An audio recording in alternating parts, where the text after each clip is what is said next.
We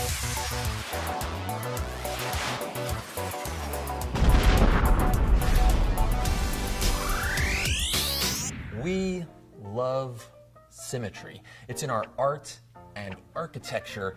We even balance equations on it. Our love of symmetry makes sense because we're symmetrical. 2 eyes, 2 ears, 2 arms, 2 legs. Bodies that are built like paper dolls. But that outward beauty is superficial. If you peel back the curtain, then that symmetry disappears.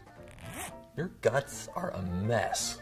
Now, unless you're from Gallifrey, you have 1 heart on the left side of your body, same as your stomach and spleen, but your liver is on the right. Even organs that look symmetrical at first seem to tip one way or the other. The right lung is divided into 3 lobes, while the left lung only has 2. And in your brain, 2 of the areas that are needed for speech and language are found only on 1 lobe, usually the left. Animals that are as distantly related as starfish show similar internal asymmetry. Now, the interesting thing isn't that our bodies are asymmetrical in the first place, but that we all have the same asymmetry, unless you have a case of oppositis.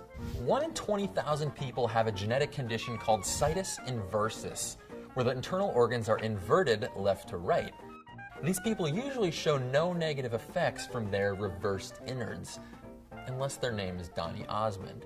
In 1972, the singer was checked into the hospital nearly unconscious from pain on the left side of his abdomen. It sounds like a classic case of appendicitis, except the pain was in the wrong place. The doctors operated anyway and removed his burst appendix with only hours to spare from the opposite side of his body where it should have been. Enrique Iglesias and Catherine O'Hara also have situs inversus. Maybe one of you do too. But if people can live happy, healthy lives with inverted organs, why don't half of us have half of us on either half of us?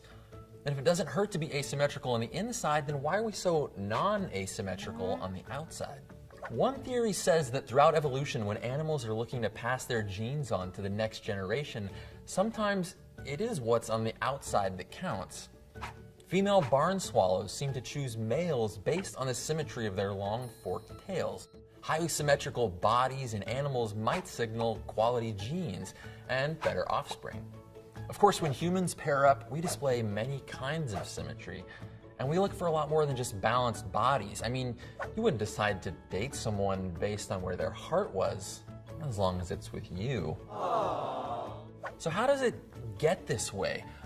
All we need in order to define left from right is to determine which end will be the head, which is the tail, and which will be the back and belly. But that only sculpts our outer shell. Maybe the orientation of your organs just goes with the flow. In the earliest days of an embryo, left and right are symmetrical. Last year, researchers found that hair-like cilia on this special bunch of cells in a central region begin to beat in unison, pointing toward what will later become the left side. Now, like a blender, they wash a current over the outside of the embryo, and pressure sensors on that side turn on a gene that determines which side every one of your organs will live on. It's strange because it doesn't have to be that way. Our guts could work in either orientation, but for most of us, it just is that way. Hopefully you've seen the other videos in this series on guts. Now, it's obvious that reversing the other axes of the body, whether it's the back and the belly, or the mouth and the anus, would have some serious evolutionary consequences. But left and right seem to be more interchangeable. But time and time again in the story of our body, we've seen the incredible influence of seemingly chance events on the course of evolution. I mean, the first animal to put its eyes near its mouth might be the reason that you have a brain in your head. A worm doing the backstroke might be the reason your spine runs down your back. And a tiny molecular propeller leaning one way or the other might be the reason that your heart is in the right or left place. Stay curious. This video is part of a 3-part series all about guts. If you want to know more about why your body is organized the way that it is, then check out the rest of these videos.